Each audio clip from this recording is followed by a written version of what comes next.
Hello दोस्तों। आज का वीडियो बहुत ज़बरदस्त होने वाला है। तो दोस्तों, छोटा सा टारगेट है, लाइक एंड सब्सक्राइब और प्यारा सा कमेंट कर देना। दोस्तों चलो बिना देरी किए वीडियो स्टार्ट करते हैं। सोचो, एक सुनसान माउंटेन रेंज, चारों तरफ सिर्फ तेज हवाओं की चीख और इतनी खामोशी कि जैसे पूरी दुनिया सांस रोककर किसी बड़े मोमेंट का इंतजार कर रही हो। इसी डेडली जगह पर शो हुआंग, जाओ किंगशान और मू फेंगयांग पिछले कई दिनों से सिर्फ एक ही चीज का वेट कर रहे थे, मूचेन और लो ली के केव से बाहर आने का। लेकिन प्रॉब्लम ये थी कि एक या दो दिन नहीं, पूरे 20 दिन बीत चुके थे। दोनों केव्स अब भी बंद थीं और ये बात तीनों को अंदर ही अंदर डरा रही थी, क्योंकि ह्यूमन बॉडी डिजास्टर या स्पिरिचुअल एनर्जी डिजास्टर कोई नॉर्मल कल्टीवेशन नहीं होती। ये एक ऐसी ट्रायल होती है जहाँ कल्टीवेटर का बॉडी और सोल दोनों एक्सट्रीम पेन से गुजरते हैं। शू हुआंग और उसके साथियों ने खुद इस डिजास्टर को फेस किया था। सिर्फ 5 या 6 दिन की सफरिंग ने उन्हें मौत के किनारे तक पहुंचा दिया था। अब सोचो, मूचेन और लोली लगातार 20 दिन से उसी टेरिफाइंग डिजास्टर के अंदर सर्वाइव कर रहे थे। इसका मतलब सिर्फ एक ही था, उन दोनों की विल पावर और डिटर्मिनेशन नॉर्मल कल्टिवेटर्स से कई गुना ज्यादा थी। ऐसी स्ट्रेंथ आसमान से गिफ्ट नहीं होती, इसके पीछे होती है एंडलेस मेहनत, अनबेरेबल पेन और कभी हार न मानने वाली स्पिरिट।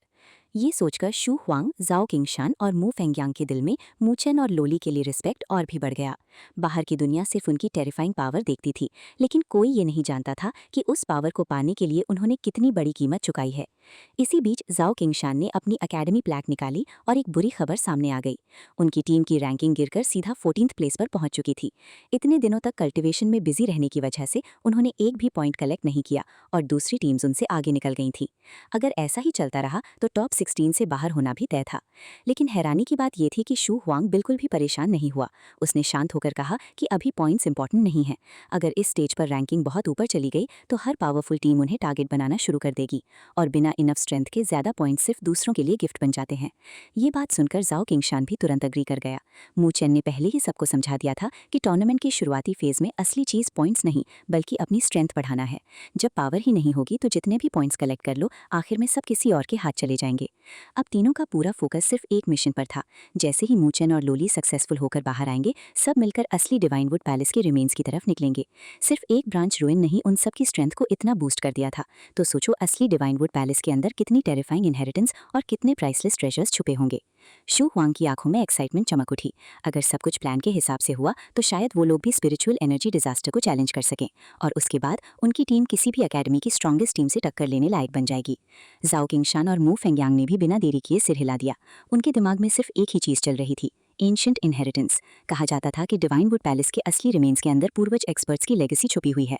अगर वो इनहेरिटेंस मिल गई तो उनका फ्यूचर कंप्लीटली चेंज हो सकता था। लेकिन तीनों एक सच भी अच्छी तरह जानते थे, सिर्फ अपनी स्ट्रेंथ के दम पर वो कभी भी डिवाइनवुड पैलेस जैसे डेंजरस प्लेस को कॉन्कर नहीं कर सकते थे। उनके पास कॉन्फिडेंस सिर्फ इसीलिए था क्योंकि उनके साथ मूचेन और लोली जैसे टेरिफाइंग मॉन्स्टर्स मौजूद थे। ब्रांच रूइंस में ही उनका सामना शिया हाओ और जेन किंग जैसे पावरफुल अपोनेंट से हुआ था, तो असली पैलेस के अंदर उनसे भी कई गुना डेंजरस जीनियसेस उनका वेट कर रहे होंगे। और तभी अचानक शो हुआंग का एक्सप्रेशन बदल गया। उसने दूर होराइजन की तरफ देखा और उसका दिल एक पल के लिए रुक गया। हवा के साथ एक अजीब सी आवाज सुनाई देने लगी।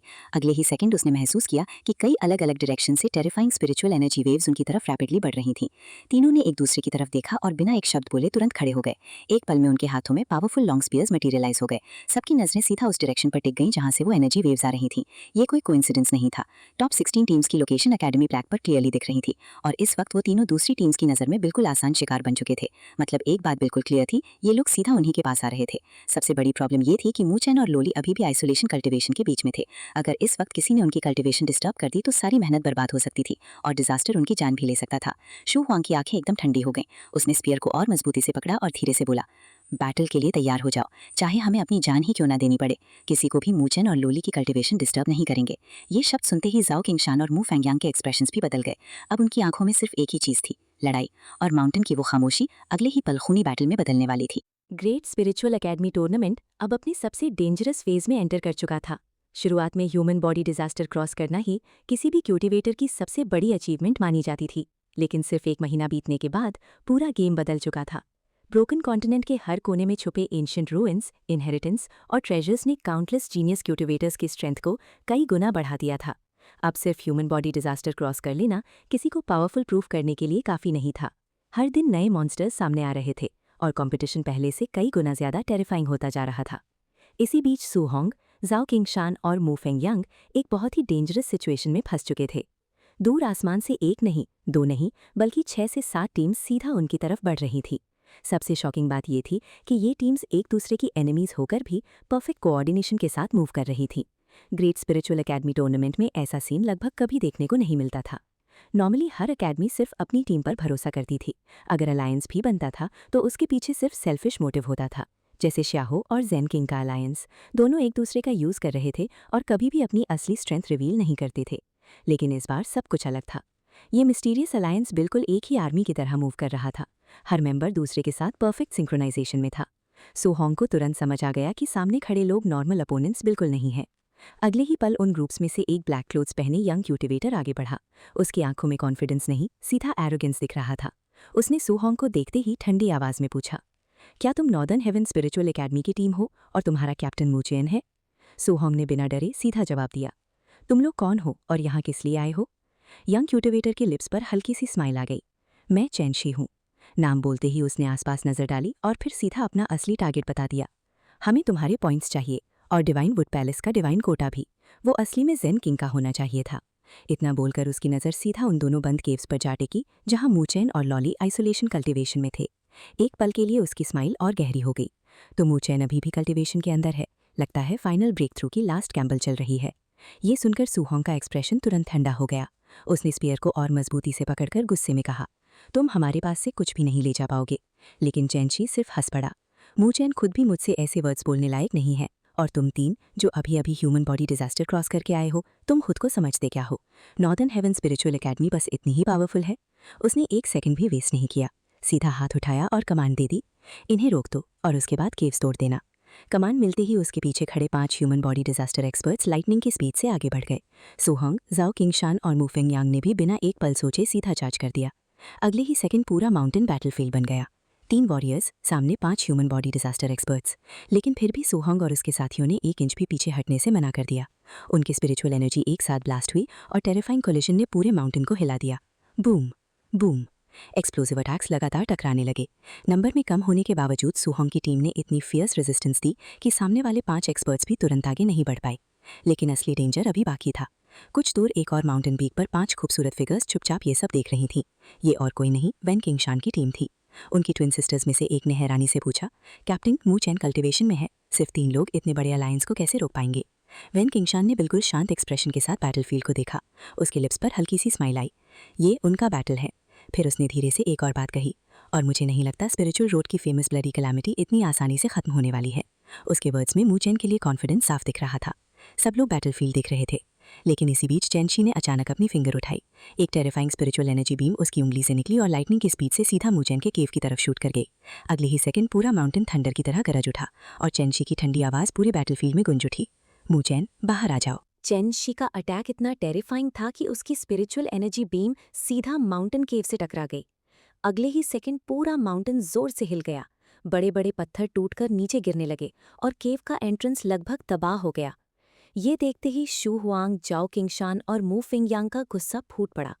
उन्होंने अपनी स्पीयर्स को फुल पावर के साथ घुमा दिया और बिना अपनी जान की परवाह किए सामने खड़े 5 ह्यूमन बॉडी डिजास्टर एक्सपर्ट्स पर सीधा सुइसाइडल अटैक कर दिया। एक पल के लिए सामने वाले एक्सपर्ट्स भी घबरा गए। कोई भी इतनी पागल फाइटिंग स्टाइल की एक्सपेक्टेशन नहीं कर रहा था। लेकिन नंबर्स का एडवांटेज उनके पास था। धीरे धीरे उन्होंने शू हुआंग की टीम को रोक लिया और उन्हें केव से दूर ही बिजी कर दिया। इसी मौके का फायदा उठाकर चैनशी आगे बढ़ा। उसने देखा कि केव का एंट्रेंस टूट चुका है। उसके लिप्स पर एक ठंडी स्माइल आ गई। अगले ही सेकंड उसने एक और स्पिरिचुअल एनर्जी बीम रिलीज कर दी। बूम। अटैक सीधा केव के अंदर एक्सप्लोड हुआ। अंदर इतनी वायलेंट एनर्जी फैल गई कि पूरा केव हिल उठा। चैनशी का प्लान बहुत ही डेंजरस था। अगर मूचैन अभी ब्रेक थ्रू के लास्ट मोमेंट में होता तो सिर्फ ये डिस्टर्बेंस ही उसकी कल्टिवेशन को फेल कर देती और कल्टिवेशन बैकलैश उसके बॉडी को अंदर से डिस्ट्रॉय कर देता। लेकिन चैनशी यही नहीं रुका। उसने तुरंत कमांड दी, अंदर जाओ, सबको बाहर घसीट कर लाओ। उसके पीछे से 3 human body disaster experts lightning की स्पीड से केव के अंदर घुस गए। सब लोग वेट करने लगे। 1 सेकंड, 2 सेकंड, 5 सेकंड, लेकिन केव के अंदर से कोई आवाज ही नहीं आई। ना बैटल, ना स्क्रीम, ना स्पिरिचुअल एनर्जी, बिल्कुल सन्नाटा। अब चैनशी के एक्सप्रेशन में पहली बार डाउट दिखने लगा। 3 ह्यूमन बॉडी डिजास्टर एक्सपर्ट्स बिना किसी आवाज के गायब हो गए थे। उसने केव की तरफ घूरते हुए ठंडी आवाज में कहा, क्या नॉर्दर्न हेवन स्पिरिचुअल एकेडमी के लोग सिर्फ छुपना ही जानते हैं? उसकी बात खत्म होते ही अचानक केव के अंदर से एक जबरदस्त धमाका हुआ। बूम! अगले ही पल 3 बॉडीज हवा में उड़ती हुई बाहर आईं और सीधा जमीन पर जाकर गिरीं। धरती फट गई, 3 बड़े गड्ढे बन गए और उन गड्ढों के अंदर वही 3 ह्यूमन बॉडी डिजास्टर एक्सपर्ट्स खून से लटपट पड़े थे। उनकी हालत देखकर हर कोई शॉक में जम गया। चेंशी की आंखें सिकुड़ गईं। उसे तुरंत समझ आ गया कि केव के अंदर कोई ऐसा मॉन्स्टर मौजूद है जिसने सिर्फ कुछ सेकंड्स में 3 ह्यूमन बॉडी डिजास्टर एक्सपर्ट्स को कंप्लीटली क्रश कर दिया। तभी केव के अंधेरे से धीरे धीरे फुटस्टेप्स की आवाज गूंजने लगी। टक टक टक। हर कदम के साथ बैटलफील्ड और ज्यादा साइलेंट होता गया और फिर अंधेरे को चीरते हुए एक ब्लड कवर्ड फिगर बाहर निकला। उसके पूरे बॉडी पर सूखे खून की मोटी लेयर चिपकी हुई थी। कुछ पल के लिए किसी को समझ ही नहीं आया कि ये इंसान है या कोई ब्लड डीमन, लेकिन अगले ही सेकंड उस फिगर का बॉडी हल्का सा हिला। उसके बॉडी पर चिपका हुआ सारा सूखा खून टूटकर जमीन पर गिर गया और सबके सामने फाइनली मूचेन खड़ा था। उसका अपर बॉडी कंप्लीटली नेकेड था, ना ओवरबिल्ट मसल्स ना दिखावा, लेकिन उसके बॉडी से निकलने वाली टेरिफाइंग ऑरा हर किसी के दिल में प्रेशर डाल रही थी। ऐसा लग रहा था जैसे उसका पूरा बॉडी जेड से बना हो। उसकी आंखें पहले से भी ज्यादा गहरी और डेंजरस हो चुकी थीं। शू हुआंग और उसके साथी मूचेन को देखते ही चैन की सांस लेते हैं। उनके चेहरे पर फाइनली रिलीफ आ गया। उन्हें पता था अब बैटलफील्ड का असली ओनर वापस आ चुका है। दूर दूसरे माउंटेन पर खड़ी वेन क्विंग्सवेन की ट्विन टीममेट्स भी मूचेन को देखकर हैरान रह गईं। एक ने एक्साइटमेंट में कहा, वाओ कितना हैंडसम है। वेन क्विंग्सवेन ने भी मूचेन को ध्यान से देखा। उसने एक ही नज़र में फील कर लिया कि मूचेन सिर्फ ह्यूमन बॉडी डिजास्टर रियल में है, लेकिन उसने तुरंत अपनी सोच बदल दी। अगर सिर्फ कल्टीवेशन लेवल देखकर किसी को जज किया जाता तो ये लड़का कभी भी इस स्टेज तक नहीं पहुंचता। और सबसे बड़ा प्रूफ उन 3 एक्सपर्ट्स की हालत थी। मूचेन ने सीधा चेंशी की तरफ देखा और हल्की सी स्माइल के साथ बोला, क्या तुम्हारी अकेडमी में किसी ने ये नहीं सिखाया कि दूसरों की कल्टीवेशन डिस्टर्ब करना बहुत खराब आदत होती है? चेंशी ने भी सीधा जवाब दिया, तो तुम ही मूचेन हो। मूचेन ने सिर्फ स्माइल करके सिर हिला दिया। चेंशी ने अपना हाथ आगे बढ़ाया, डिवाइन वुड पैलेस का डिवाइन कोटा दे दो, मैं तुम्हारी पूरी टीम को जिंदा छोड़ दूंगा। ये सुनकर मूचेन हल्का सा हंस पड़ा। फिर उसने सीधा चेंशी की आंखों में देखकर कहा, अपने सारे पॉइंट्स मुझे दे दो, फिर मैं तुम सबको सिर्फ नॉकआउट करूंगा। ये जवाब सुनते ही बैटलफील्ड में सन्नाटा छा गया। दूर खड़ी ट्विन सिस्टर्स भी अपनी हंसी नहीं रोक पाईं, लेकिन चेंशी का गुस्सा आसमान छू गया। उसके पीछे 15 से भी ज्यादा ह्यूमन बॉडी डिजास्टर एक्सपर्ट्स खड़े थे। खुद चेंशी स्पिरिचुअल एनर्जी डिजास्टर एक्सपर्ट था। ऐसी लाइनअप देखकर नॉर्मली लोग भाग जाते थे, लेकिन मूचेन उल्टा उन सबको चैलेंज कर रहा था। चेंशी गरज उठा, सब एक साथ अटैक करो, इसे जिंदा पकड़ो और क्रिपल कर दो। कमांड मिलते ही 1 डजन से भी ज्यादा टेरिफाइंग स्पिरिचुअल एनर्जी अटैक्स आसमान को चीरते हुए सीधा मूचेन की तरफ दौड़ पड़े। हर डायरेक्शन से एनर्जी ब्लास्ट उसके ऊपर टूट पड़ी। बूम! पूरा माउंटेन एक्सप्लोजन में डूब गया। ट्विन सिस्टर्स भी शॉक में चिल्ला उठी, क्या ये पागल है? बचने की भी कोशिश नहीं की। धूल और स्मोक ने पूरा बैटलफील्ड कवर कर दिया। चेंशी के फेस पर विक्ट्री वाली स्माइल आ गई। उसे लगा अब मूचेन का काम खत्म, लेकिन जैसे ही धूल हटी उसकी स्माइल धीरे धीरे गायब हो गई। मूचेन वहीं खड़ा था, बिल्कुल उसी जगह, ना एक कदम पीछे, ना बॉडी पर कोई इंजरी। उसने सिर्फ अपने शोल्डर से धूल हटाई और खुद से ही मुस्कुराया। ह्यूमन बॉडी डिजास्टर क्रॉस करने के बाद उसका बॉडी इतना पावरफुल हो चुका था कि उसने इतने सारे अटैक्स को बिना स्पिरिचुअल एनर्जी यूज किए सिर्फ अपने फिजिकल बॉडी से झेल लिया। अब उसका बॉडी ही एक टेरिफाइंग वेपन बन चुका था। मूचेन ने फिर चेंशी की तरफ देखकर शांत आवाज में कहा, लगता है तुम्हें मेरा सजेशन पसंद नहीं आया, तो फिर अब सिर्फ एक ही ऑप्शन बचता है, बैटल। चेंशी भी गरज उठा, लड़कों इसे खत्म कर दो। लेकिन उसके वर्ड्स खत्म होने से पहले ही मूचेन के पीछे वाले माउंटेन से अचानक एक हेवन स्प्लिटिंग स्वॉर्ड ऑरा आसमान को चीरते हुए उठी। एक ही स्लैश में पूरा माउंटेन 2 हिस्सों में कट गया। कट इतना स्मूथ था जैसे किसी ने मक्खन का टुकड़ा काट दिया हो। अगले ही सेकंड एक व्हाइट लाइट मूचेन के पास उतरी। लाइट धीरे धीरे गायब हुई और उसके अंदर से एक ब्रेथ टेकिंग ब्यूटीफुल गर्ल सामने आई। सिल्वर जैसे चमकते बाल, ग्लास जैसी खूबसूरत आंखें, हाथ में डिवाइन स्वॉर्ड। ये और कोई नहीं, लोली थी। उसने भी अपना ब्रेक थ्रू कंप्लीट कर लिया था। दूर खड़ी वेन क्विंग्सवेन के लिप्स पर धीरे से एक स्माइल आ गई। उसकी नज़र सिर्फ लोली पर टिक गई और उसने धीरे से मन ही मन कहा, लोली आखिरकार हम फिर से मिल ही गए, बाय बाय दोस्तों।